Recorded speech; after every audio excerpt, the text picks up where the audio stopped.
Hey guys, and welcome back to another YouTube video. In this video we'll be going through the Collingwood Port Adelaide game, in which Port got off to a really fast start through mostly Butters, and then Collingwood figured out how to, mitigate him and his impact, and then Collingwood just went on a roll, and as a whole team just started taking it to Port Adelaide, and in the end they won by 7 goals. Really should have kicked about another 3 or 4 goals and won it by about 10 or 11 goals. But Collingwood were a little bit inaccurate with 17 goals, 21. But got the job done. We saw another Nick Dacos game where he scored a 95. So it'll be interesting to see what people do with that. As, he only went to 95 and he could drop another little bit. But was whether do you take the risk again that he does drop, or do you just go for him this week? This week, especially with the shortened week as well. Given that we might not know if what the roles are with some of these players that are slightly riskier, like a Caldwell or a Zulko with the McKenna news coming back. So you may just go safety in Dacos's role being pretty good and in returning to form. Before we get into this video, remember to like and subscribe, turn the notification bell on so you know when I upload, and let's get into the recap. So, Jordan De Goey 110, 37-20, 30-23.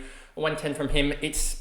I wouldn't risk it at this point. There's so much spot fires across everyone. Zach Williams, potentially Hayden Young, but a lot of people went Luke Jackson. A lot of people have other rookies, like if you still have McKercher or Sanders, they're probably problems as well.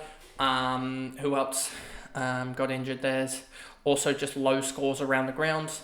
There's so many spot fires that you got to fix that.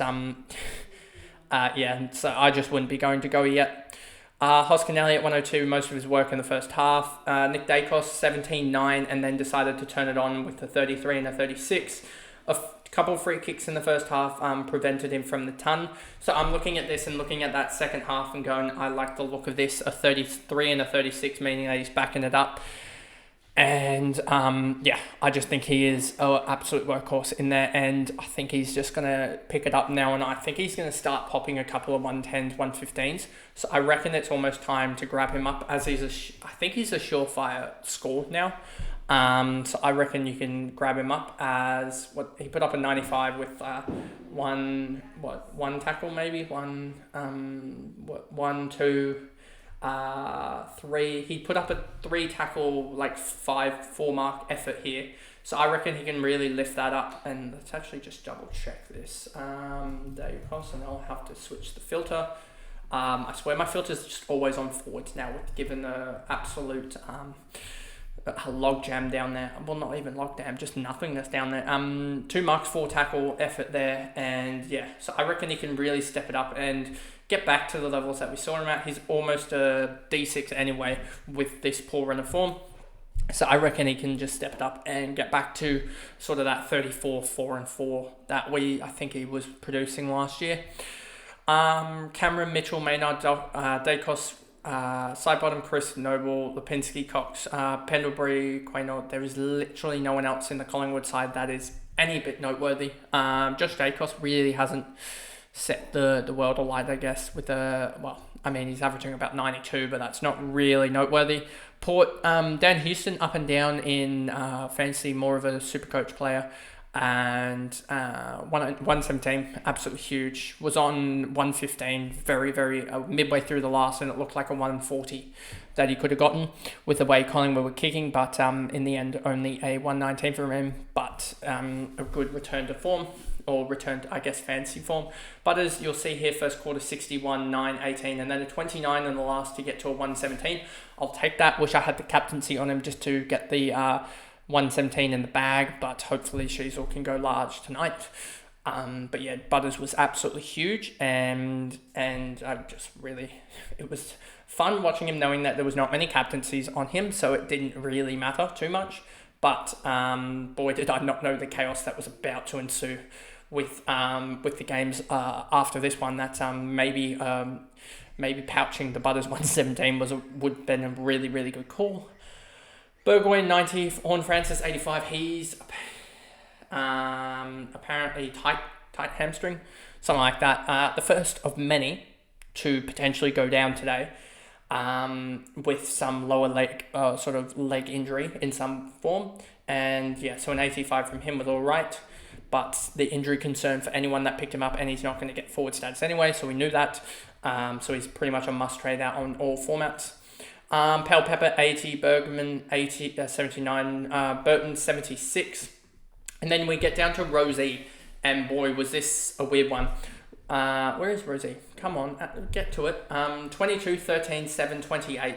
It didn't look so bad in the first quarter when he was on 22 at quarter time. You thought, okay, he would just get like a 30-point quarter, get to 52, and maybe get a 105. Maybe it's just one of his low games, a 105 or something like that. But his second and third quarter, he just did nothing. And he gave away a couple of free kicks. And he had a couple of runs here where he had like an 8-point spurt at the end here to get to 70. He could have easily, it was on 42 at 3/4 time. He could have easily had a 55 game here, 55, 60 game here. And then that ends up and he's looking even worse. But a 70 probably crawls into most people's best 18. But a lot of people did have, or at least a lot of people I saw had the captaincy on him because Collingwood was a juicy matchup. And this is what my worry was about Port, was about Collingwood, was that I thought that one of the Port boys would fire out of Rosie and Butters. I just didn't know who. And I thought one of them would, so that's why I was a little bit tentative with Butters. It seems like he doesn't really, I mean, his scoring's been pretty good, but there's not really, I'm always nervous with him a lot more than some of the other guys. Drew, Farrell, Burn-Jones, Wines at 61, no one cares. Sweet would have been nice to start the season with a 60 as he would have been, and he could have easily pushed on to like an 80 score, which is quite annoying. That's him.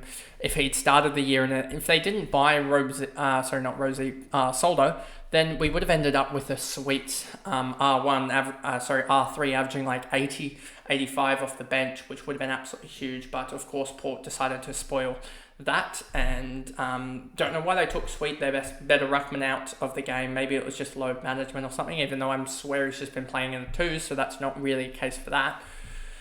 Marshall, Georgiades, Zerk Thatcher, Mead, Radaglia, Elia, Soldo, Rioli, and Jones. And that pretty much is the video. A shorter video as Port and Collingwood don't really have any rookies per se, and it is only really Houston, Butters, Rosie, and Dacos that you really have to worry about, to be honest with you, from Collingwood and Port. Hopefully, I think next year could be a year where at least Collingwood start to debut there, or we hope it doesn't come later in the year, but it could come.